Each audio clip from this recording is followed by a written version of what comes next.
But I went to Pete Sessions' office, and they were so welcoming. This hurts my heart to talk about a little bit. They're so welcoming, and I go into Pete Sessions' office, which is gorgeous, and he's got this beautiful view of the Capitol. And we already discussed, what my country means to me and my experience earlier.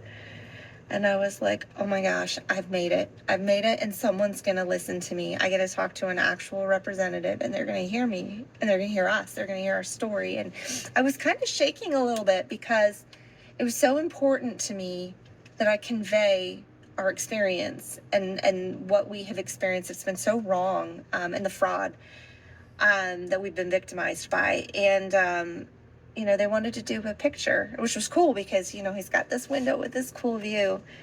And he's like, okay, come over here. So basically, I'm just taking commands at this point, like, come over here, take a picture.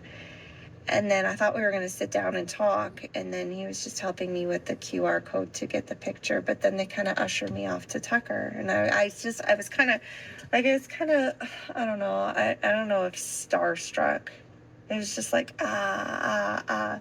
speechless maybe, I don't know. Just really super nervous. And then I realized, okay, he's not going to talk to me, but he's going to let me talk to Tucker. So I go over and sit down with Tucker, and we talked. I mean, we talked for like 45 minutes. It gave me a good amount of time. But it was really sad. It was sad because I brought questions that I wanted, the questions from John Berta that we wanted asked in the QFR, or actually we wanted him to ask Gary Gensler, and I was asking him, Tucker, I was like, so what do you think Gary's going to do when you ask him about MMTLP? Do you think he's going to answer, or do you think he's going to say, due to ongoing litigation, I can't talk about this? And he said that that's what he thought he was going to do, but I thought they were going to still ask. And so I was trying to go through the story, the timeline of our experience, and it was really hard because he was struggling with the concept of these counterfeit shares because, in reality, they're not even supposed to exist. So I'm just trying to explain it, but then I was trying to explain all the other details, and it just gets so complicated. I needed like a diagram with pictures, but it was hard. It was heartbreaking because, I had these questions, and he was like, well, what if you think it's like this, but it's really like this?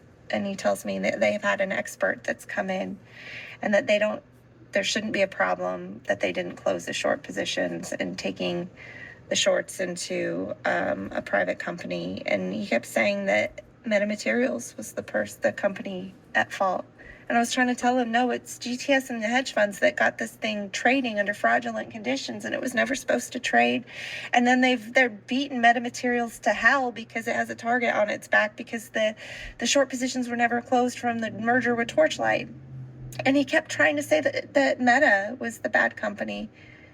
And I was thinking, maybe he's confused because MMs, maybe he thinks market makers is Metamaterials. I just didn't know. And I was doing my best, but there was just something not right. And he kept going back to this professional, right? This expert. He came in, and who am I? Because I'm just a dumb retail stay-at-home mom, Air Force wife, social worker that's not coming in with fancy accolades at all. I do have facts, though. I have facts, and I have an experience that I really wanted to share. It wasn't working. And so I left, and I talked to John, and John Berta, he was the previous CEO of Torchlight. And I was like, okay, we need to do some basic education because there's some fundamental understanding problems, which was kind of disheartening because, this is our the House Financial Services Committee. And maybe it was just a guise. I don't know.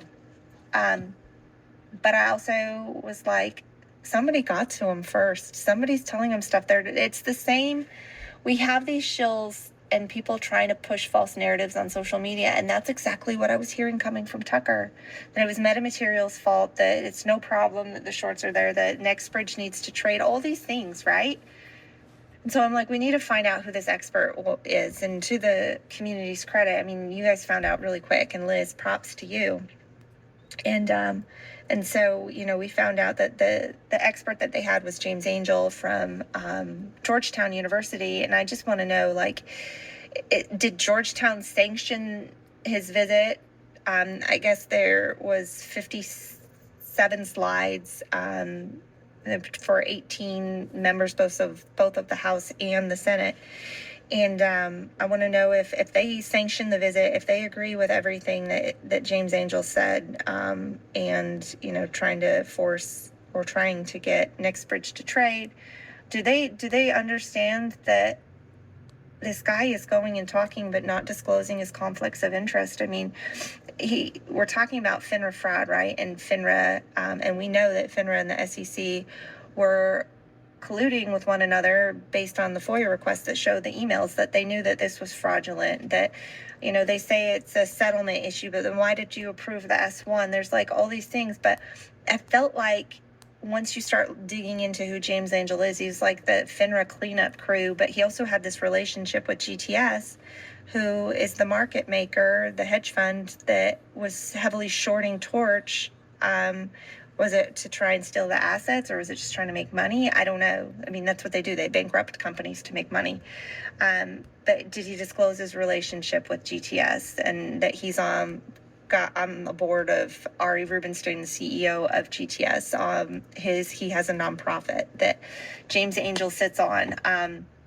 Did they know that he's got the patent for dark pools and PFOF, payment for order flow? That's the mechanism in which our economy, not our economy, but our markets are being compromised. Well, so I guess that compromises the economy too, because you're diluting the price of a company, right? Because you're creating these counterfeit shares to bankrupt them, and it's so un-American. It's so un-American, but I don't think he disclosed that, and I really feel like Georgetown needs to evaluate if he's coming in and he's using their logo and everything. Is he representing them?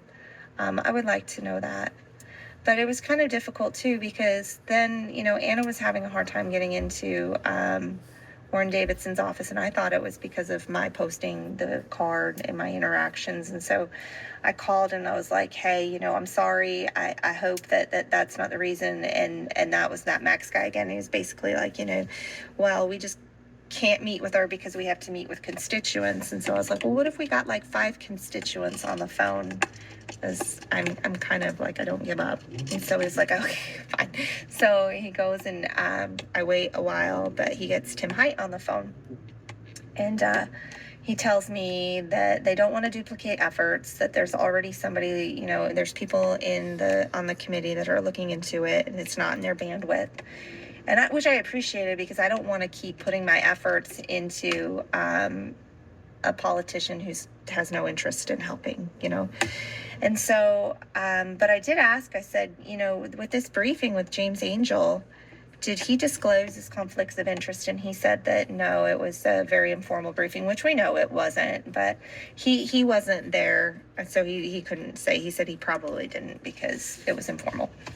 And so then I asked, did you get the letter?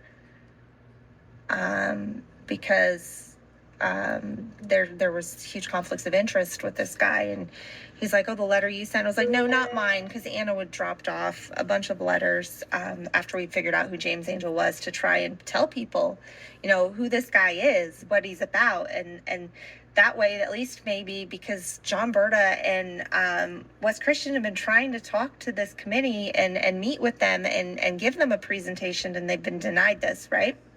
And so I was like, can we bring them in so that they can give an opposite or to give a balanced view, right? And he was like, no, I don't think we need to, you guys have shared everything. But then I started going through the conflicts of interest with James Angel, the patents, the relationship with FINRA, the relationship with GTS.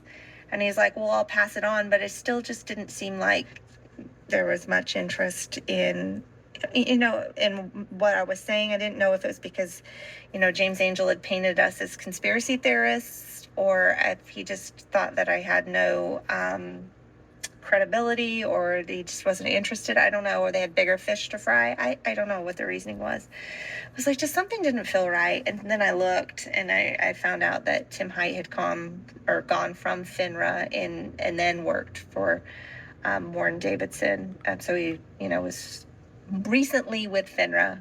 I wonder if he was at FINRA when Ari Rubenstein, the CEO of GTS, was on their board.